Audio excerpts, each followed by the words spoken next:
bien volontiers d'ailleurs parce qu'il a des attaches ici, puisque son fils est prof ici, chargé de recherche au CNRS en physique, et donc il est content à chaque fois qu'il a l'occasion de venir en Marseille.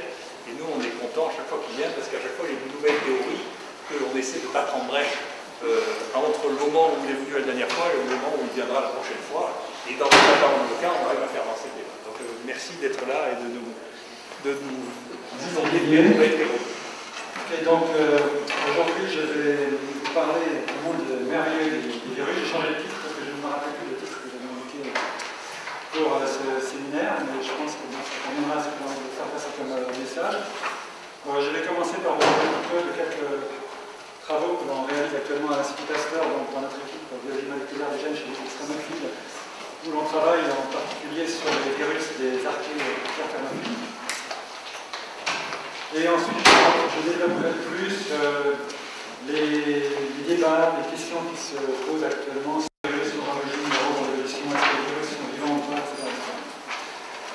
C'est un séminaire un petit peu particulier pour moi, parce que pour la première fois, je vais avoir le plaisir également de vous présenter Lucas. Donc, une photo, j'ai réussi à obtenir une photo de Lucas, et ça, c'est très très nouveau, c'est la première fois que je vais vous présenter dans le séminaire.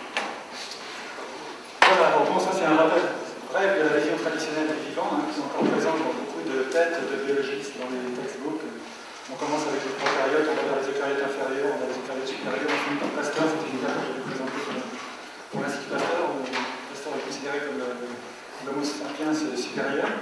Et à cette vision dichotomique, en parallèle, en fait, c'est ajouter une vision dichotomique du monde viral, avec d'un côté les virus de prokaryotes, donc les bactériophages, et d'un autre côté les virus d'eucaryotes. Alors maintenant, tout le monde sait que cette vision dichotomique du monde vivant a été battue en brèche et en fait démontrée et érodée par les travaux de Carl Wood sur l'ARN ribosomique, qui a montré en fait qu'il n'y avait non pas deux grandes divisions dans le vivant, prokaryotes et eucaryotes, mais trois grands domaines basés sur le ribosome, les eucaryotes, les bactéries et les archées. Maintenant qu'on connaît des bactéries avec des noyaux, c'est une raison de plus encore de parler d'eucaryotes et de prokaryotes. Alors, où sont les virus dans cet arbre? Bien sûr, c'est une grande question qui nous intéresse ici. Bien, comme je l'ai dit, traditionnellement, les virus étaient divisés en deux groupes, et les bactériophages étaient vus comme des dérivés de génomes bactériens qui se seraient autonomisés, qui seraient devenus infectieux. Et puis, les virus eucaryotes, eux, seraient issus de génomes eucaryotes. Donc, dans cette vision des choses, en fait, l'origine des virus eucaryotes et prokaryotes était distincte. Alors, cette diapo, c'est aussi pour rappeler qu'on connaît depuis très longtemps, effectivement, les virus infectant les bactéries ont été découverts par Birel en 1917, et ceux infectant les eucaryotes sont encore plus anciens. Alors, je vais rappeler rapidement quelques-unes des caractéristiques de ces virus, pas pour faire un cours de biologie, mais pour mettre en opposition aux virus d'arc dont je vais parler par la suite. Et déjà, pour opposer en fait les virus infectant les bactéries et les virus infectant les eucaryotes, si on regarde les virus infectant les bactéries, donc traditionnellement appelés bactériophages, 95% appartiennent au Podavirales, c'est des virus ADN double brun avec une tête et une queue. Et en fait, on a très peu de virus avec de l'ADN simple brun et très peu de virus ARN. Dans le cas des eucaryotes, on a un tableau complètement différent avec beaucoup de virus ARN, ARN double brun, ARN simple brun, des virus ADN également, ADN double brun, simple brun. On n'a pas de virus vraiment en tête-queue, on a une variété de virus avec des formes très diverses. En fait, on a quand même un distinguo là, entre virus infectant les bactéries et virus infectant les eucaryotes qui, a priori, avait l'air de bien coller avec ces visions traditionnelles dont je vous ai parlé. Bon, c'est pour cela que ça a été très important d'avoir les virus d'archée. Les virus d'archée, on les connaît depuis maintenant une trentaine d'années. Dans le cas des archées hyperthermophiles, les premiers virus ont été isolés par Wolfram Zillig en Allemagne. Ça va avec le micro en 82. Et tout de suite, on s'est aperçu qu'on avait affaire à des virus d'un troisième type. Le premier virus d'archée isolé avait cette forme de citron, donc pas de tête, pas de queue, et puis un virus ADN double brun qui ne ressemblait pas vraiment à ce qu'on connaissait chez les eucaryotes. Ensuite, on a trouvé des virus dont le virus ressemblait pas mal à la mosaïque du tabac, mais au lieu d'avoir un ARN comme génome, on avait des génomes à l'ADN.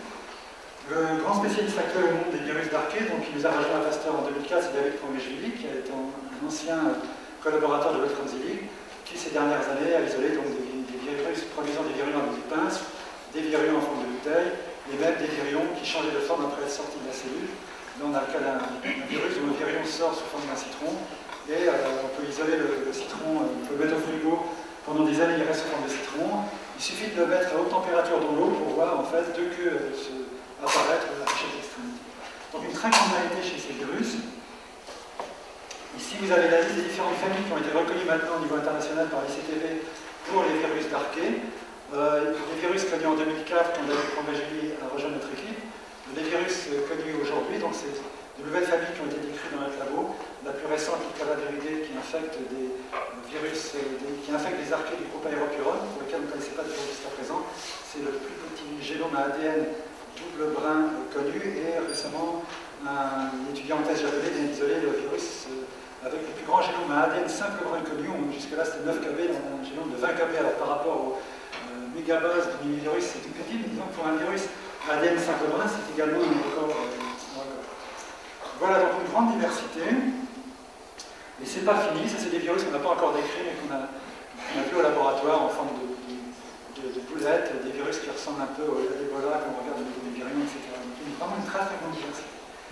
Là, je vais juste vous présenter un petit peu sur une découverte récente qu'on a fait en étudiant ces virus. Donc ces virus, ils ont des morphologies, les virions ont des morphologies particulières. Lorsqu'on séquence ces génomes, on trouve généralement 90% jusqu'à 100% des gènes n'ont pas d'homologue dans les données. Et récemment, on s'est aperçu également qu'ils possèdent des caractéristiques particulières. Par exemple, certains d'entre eux présentent un mécanisme de sortie de la cellule tout à fait original. Donc ça, c'est le travail d'une étudiante en thèse, Ariane Bizet, qui a au cours de son posé, qui a fait ça. Alors, elle a étudié le cycle du virus CIRF2, donc ce virion en forme de bâtonnet. Et elle a été la première en fait, à pouvoir observer des virus d'Arché à l'intérieur des cellules en faisant des coupes fines. Elle a vu donc que ces virions s'organisent en fagots. On voit ici une coupe du fagot du virion en coupe. Et en observant au microscopie électronique les virus des cellules infectées, elle a aperçu ces pyramides à la surface des cellules très particulières en scanning, en microscopie. On voit ici ces pyramides donc, qui en fait percent l'enveloppe des archées. On voit très bien ici le S-layer percé par la pyramide. Ce sont des pyramides à 7 faces, une structure assez inhabituelle dans le monde vivant. Donc là, c'est une vue par-dessus, on voit la pyramide qui sort de la cellule. Alors, encore une photo. Donc, on voit la pyramide qui, ici, a pratiquement terminé de se construire. Et une fois qu'elle est terminée, en fait, elle s'ouvre. On a ces deux parties de la pyramide qu'on voit ici, et ça permet effectivement le passage du virion. Voilà, ici, des photos où on voit un paquet de virions derrière une pyramide, et là, des virions qui sortent de la cellule infectée. Donc ça, c'est vraiment un type de sortie de virus qui est tout à fait particulier. Alors, on ne sait pas comment les pyramides s'ouvrent. Parfois, on voit cette grosse sphère noire juste derrière la pyramide, donc on pense que ça pousse la pyramide, mais on ne sait pas de quoi elle est constituée. Par contre, on a pu, donc dans l'année qui vient, on a réussi à identifier la protéine qui forme ces pyramides. Et une nouvelle étudiante en thèse, Tessa Quax, a réussi, qui est assez extraordinaire comme étudiante, elle a réussi avec des anticorps contre la protéine produisant ces pyramides, à les utiliser pour purifier ces pyramides. Donc elle a réussi à purifier les pyramides en question. Là, elle a purifié un des triangles de la pyramide. Là, vous avez trois triangles ensemble. Là, vous avez une pyramide complète ouverte. Et là, c'est une reconstitution, donc colorée bien sûr, de la pyramide de cette structure qui est tout à fait fascinante, donc qui est produite par le virus. Et ce qui est assez étonnant, c'est qu'en fait, c'est une seule protéine de 10 kb qui est capable de faire cette structure pyramidale. Donc ça, on ne sait pas du tout comment ça se produit. Mais on a pu identifier la protéine ici. On a pu cloner le gène. Et on a pu exprimer le gène chez coli. Et là, vous voyez Escherichia coli, donc dont le cytoplasme est absolument torturé, complètement bourré de pyramides. Ici, vous avez les pyramides qui se forment au niveau de la membrane cytoplasmique de coli. La membrane se détache du coup de la membrane externe. Et là, donc, il est en train d'exprimer chez la dure, dans les cellules humaines. On pourra faire éventuellement avec ces cellules. Voilà, donc ça c'était pour donner un exemple, pour montrer qu'on fait quand même des travaux scientifiques sérieux avant de parler de philosophie et de choses plus générales. On n'est pas les seuls, bien sûr, à travailler sur les virus d'Arché, bien qu'il n'y ait pas tellement de gens dans le monde. Dans le labo d'Alice Benford, ils travaillent depuis quelques années sur les virus d'Arché allophiles, donc celles qui vivent dans des concentrations très très élevées de sel. Tous les virus dont j'avais parlé précédemment sont des virus qui infectent les archées qui vivent dans les sources chaudes terrestres, à Yellowstone, en Islande ou autres. Là, ce sont des virus qui infectent les archées qu'on trouve dans la mer Morte, dans les grands lacs salés. Là, c'est un virus qu'il a isolé, dont le virion n'est pas extraordinaire. C'est un un virion pléomorphique qui ressemble en fait à une vésicule. C'est un virus très simple, une seule protéine dans cette vésicule pour former pas vraiment une capside, un virion. Ce qui est très intéressant, c'est que c'était le premier virus à ADN simple brin chez une archée, donc depuis on en a un autre, mais ce qui est encore plus intéressant, c'est que en fait, quelques mois après, il a isolé un autre virus qui ressemblait tout à fait à celui-là, simplement ils avaient les mêmes gènes, même synthénie, mais un ADN double brin. Donc en fait, on a dans ce cas-là deux ADN, deux virus, l'un avec un génome ADN simple brin, l'autre avec un génome ADN double brin, qui sont très apparentés, puisqu'ils ont exactement les mêmes gènes, même synthénie. On a retrouvé donc, en fait, on a des plasmides chez les archéophiles qui ont exactement le même contenu en gènes, et on trouve ces gènes intégrés sous forme de provirus ou de proplasmides dans les génomes de beaucoup d'archéophiles. Donc là, c'est un diagramme très joli, où on a en fait la même information qui peut se trouver sous forme de virus intégrés, de plasmides, de virus ADN simple brin et de virus ADN double brin. Alors bien sûr, ça remet en cause complètement la classification des virus, qui est traditionnellement basée sur leur génome. Là, c'est la virosphère de l'ICTV. On a les virus ARN double brin, les virus ARN simple brin, les virus, etc., les virus ADN simple brin, qui sont classés dans un groupe différent des virus ADN double brin, alors que là, on voit qu'en fait, sur le plan évolutif, ils peuvent être tout à fait semblables. Alors, bien sûr, Mumford était très content de faire cette découverte, puisque c'est un avocat depuis très longtemps. Belfort est un avocat depuis très longtemps de la classification des virus non pas basés sur leur génome, mais basés sur leur protéine de capside. Ça, c'est un article que je recommande, récent de Krukovic et Mumford, dans mon Journal of Virology 2010, dans lequel, c'est donc Mark Krukovic, c'est un étudiant de Dennis Mumford qui maintenant est en postdoc avec nous à Pasteur. Voilà la différence entre un des plus petits virus, le PCV1 avec deux gènes, un gène codant pour une protéine de réplication, un gène codant pour une protéine de capside, et un des plus petits plasmides avec un seul gène. Là, on a un plasmide, là, on a un virus. C'est clair, la différence qui fait qu'un virus est un virus, c'est la protéine de capside. Mais en fait, Marc nous dit qu'il existait même des virus avec un seul gène, qui est le gène codant pour la capside. Ils utilisent comme protéine de réplication la protéine codée par un virus helper. En fait. Donc, c'est vraiment la protéine de capside, le gène de la protéine de capside et la capside formée par ce gène qui définit le virus. Alors, sur cette base, vous savez sans doute que Mumford a défini plusieurs grandes lignées de virus. La première lignée a été définie à partir de cette protéine de capside pour la première fois, dont la structure a été pour la première fois résolue chez les virus.